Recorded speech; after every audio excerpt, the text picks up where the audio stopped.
Pernyataan Alex Pastur memantik kemarahan supporter timnas Indonesia. Ex-asisten pelatih Patrick Kluivert itu menyebut tidak logis bagi tim peringkat 119 dunia seperti Indonesia bisa lolos ke Piala Dunia 2026. Komentar itu disampaikan Pastur kepada media Belanda, Rondo, usai Indonesia kalah dari Arab Saudi dan Irak di ronde keempat kualifikasi. Namun ucapannya langsung dikecam kelompok supporter La Grande Indonesia lewat unggahan di X. Mereka menyebut Pastur pengecut, karena bahkan tak berani menatap para pendukung setelah kekalahan dari Irak di Jeddah. Sementara para pemain seperti Jai Itzes dan Kelvin Verdong justru mendatangi tribun dan meminta maaf. Kemarahan fans ini jadi simbol kekecewaan atas sikap staf pelatih yang dinilai tak menghargai perjuangan skuad Garuda.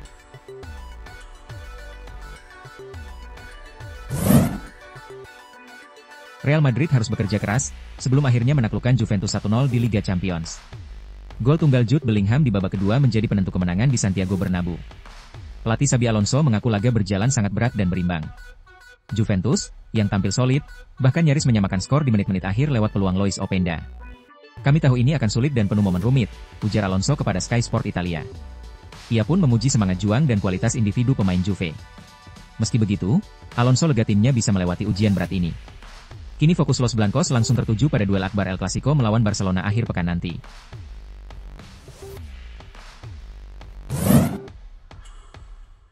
Pelatih Juventus, Igor Tudor, menegaskan timnya tetap berada di jalur yang benar meski baru saja kalah 0-1 dari Real Madrid di Liga Champions. Kekalahan di Santiago Bernabeu membuat si Nyonya tua kini menjalani 6 laga beruntun tanpa kemenangan di semua kompetisi. Meski begitu, Tudor menilai anak asuhnya tampil solid dan bahkan pantas mencetak gol. Para pemain kecewa karena merasa layak mendapat hasil lebih baik. Tapi kami berada di jalur yang benar, ujarnya kepada Sky Sport Italia. Tudor juga memuji karakter timnya di awal laga, namun mengakui gol Madrid lahir karena kualitas individu Vinicius Junior. Ia menyoroti kurangnya kepemimpinan di skuad usai kehilangan beberapa pemain senior, namun tetap optimistis Juventus akan segera bangkit.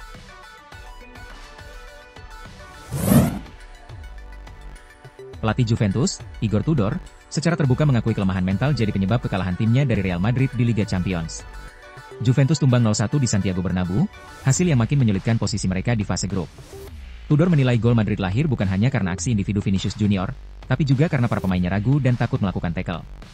Ia menyoroti kurangnya figur pemimpin dan pengalaman di skuadnya yang banyak diisi pemain baru. Selain itu, Tudor menyebut beberapa pemain belum terbiasa tampil di level tinggi seperti Liga Champions, sehingga kehilangan ketenangan dan ketajaman di depan gawang. Meski kecewa, pelatih asal Kroasia itu tetap memuji semangat juang tim dan menegaskan Juventus sedang dalam proses membangun kembali karakter mereka. Kapten Liverpool, Virgil van Dijk, mengaku lega setelah timnya menghentikan tren negatif dengan kemenangan telak 5-1 atas Eintracht Frankfurt di Liga Eropa. Sebelumnya, The Reds terpuruk dengan 4 kekalahan beruntun di semua kompetisi, termasuk saat tumbang dari Manchester United akhir pekan lalu. Van Dijk menyebut kemenangan ini sangat penting untuk mengembalikan kepercayaan diri tim. Ia menegaskan, andai Liverpool kembali kalah, situasi di ruang ganti bisa jadi malapetaka. Meski begitu, sang kapten tak ingin timnya terlalu larut dalam euforia. Ia meminta rekan-rekannya segera fokus ke laga Premier League berikutnya melawan Brentford akhir pekan ini. Menurutnya, kemenangan besar ini hanyalah langkah awal untuk bangkit dan kembali ke jalur persaingan papan atas. Real Madrid memperpanjang rekor sempurna di Liga Champions setelah menundukkan Juventus 1-0 di Santiago Bernabeu. Gol tunggal Jude Bellingham memastikan 3 poin, tapi laga ini jauh dari kata mudah. Skuad Xabi Alonso tampil dominan dengan hampir 30 tembakan, namun kerap gagal memanfaatkan peluang.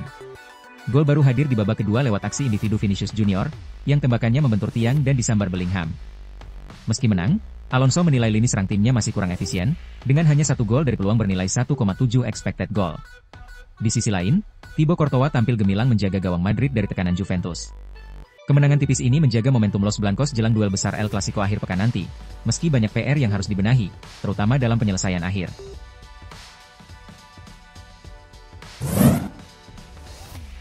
Liverpool akhirnya bangkit di Liga Champions dengan kemenangan telak 5-1 atas Eintracht Frankfurt di Anfield. Setelah 4 kekalahan beruntun, hasil ini jadi titik balik penting bagi tim Arne Slot yang sempat berada di bawah tekanan. Sempat tertinggal lebih dulu, The Reds justru berbalik unggul 3-1 sebelum jeda dan tampil dominan di babak kedua. Slot menyebut performa ini tak jauh beda dari laga sebelumnya. Hanya kali ini peluang mereka akhirnya berbuah gol. Pelatih asal Belanda itu juga menyoroti perbaikan besar di situasi bola mati, di mana Liverpool mencetak 2 gol dari set piece, kebalikan dari 4 laga terakhir yang justru jadi sumber kebobolan. Gol tambahan dari Cody Gakpo dan Dominic Szoboszlai menegaskan kebangkitan Liverpool. Slot berharap kemenangan ini jadi dasar untuk membangun konsistensi dan kepercayaan diri di laga-laga berikutnya.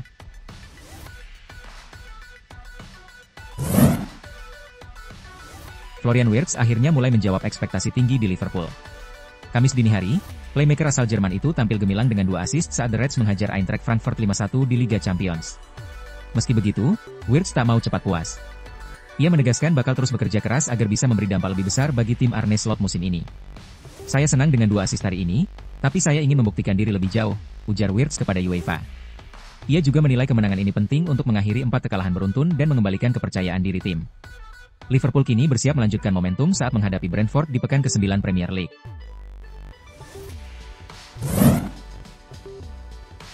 Legenda Manchester United, Rio Ferdinand, memuji performa kiper muda Senne Lammens yang tampil impresif dalam 2 laga terakhir Setan Merah.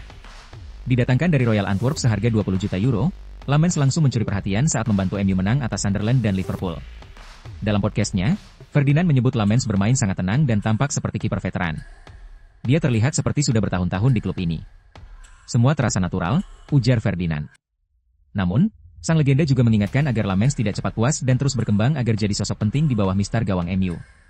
Akhir pekan ini, Lammens berpeluang kembali tampil saat United menjamu Brighton di pekan ke-9 Premier League.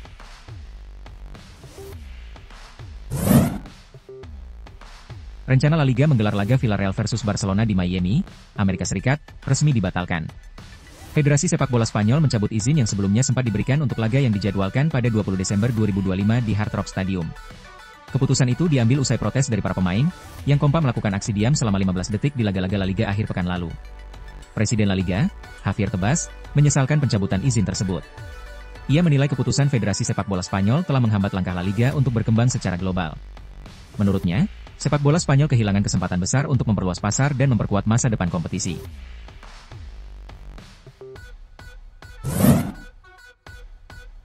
Arsenal kembali menegaskan statusnya sebagai penantang serius di Liga Champions musim ini. Kemenangan telak 4-0 atas Atletico Madrid membuat The Gunners mencatat start sempurna, 3 laga, 8 gol, tanpa kebobolan. Kokohnya duet Gabriel Magalhaes dan William Saliba jadi kunci utama solidnya lini belakang Arsenal. Bahkan, tim asuhan Mikel Arteta baru kebobolan 3 kali dari 12 pertandingan di semua ajang musim ini.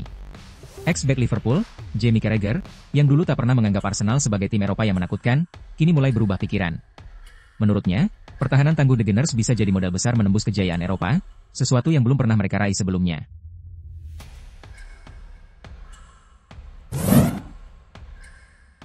Victor Gyökeres jadi bintang kemenangan Arsenal usai mencetak 2 gol ke gawang Atletico Madrid dalam laga Liga Champions di Emirates Stadium, Rabu dini hari. Brace penyerang asal Swedia itu membawa The Gunners menang 4-0, sekaligus mengakhiri sorotan soal minimnya kontribusinya musim ini. 2 gol itu menjadi gol keempat dan kelima Gyökeres dari 12 penampilan bersama Arsenal. Usai laga, ia mengaku senang bisa menjawab kritik dengan performa di lapangan, sambil menegaskan bahwa kontribusi untuk tim tak selalu soal mencetak gol. "Selalu luar biasa mencetak gol di kompetisi ini. Tapi yang terpenting, saya ingin terus bekerja keras dan membantu tim," ujarnya di situs resmi klub. Arsenal selanjutnya akan menghadapi Crystal Palace di Emirates Stadium, Minggu 26 Oktober malam WIB, dalam lanjutan Liga Inggris.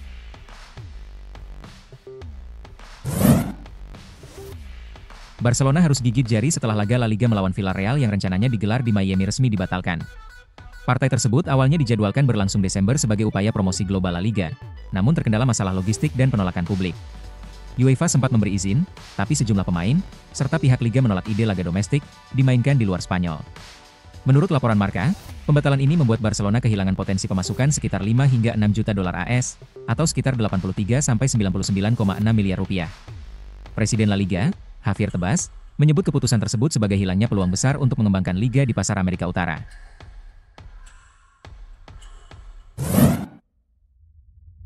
Kylian Mbappe terus menunjukkan kelasnya di Real Madrid. Gol kemenangannya atas Getafe pekan lalu membuatnya menjadi pemain Madrid pertama yang mencetak lebih dari 10 gol dalam 9 laga La Liga sejak era Cristiano Ronaldo. Musim ini, Mbappe sudah menorehkan 15 gol dari 11 pertandingan di semua ajang. Meski sering dibandingkan dengan Ronaldo, Mbappe menegaskan ingin membangun warisan sendiri di Bernabeu.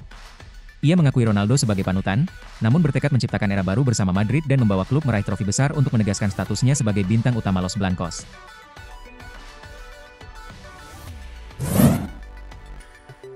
Bek kiri timnas Indonesia, Kelvin Verdong, tampil impresif meski Lille kalah 3-4 dari PAOK di fase Liga Eropa, Jumat dini hari WIB, bermain penuh di Stade Pierre Maurau. Verdong mencatat 1 assist, akurasi umpan 92%, dan 5 sapuan bersih. Ia berperan besar dalam 2 gol Lille lewat situasi bola mati, termasuk assist untuk Benyamin Andre. Sayangnya, performa gemilang itu belum cukup menyelamatkan Lille dari kekalahan. Meski hasil akhir mengecewakan, Verdonk tetap menjadi salah satu pemain terbaik di lapangan dan menunjukkan kualitasnya di level Eropa.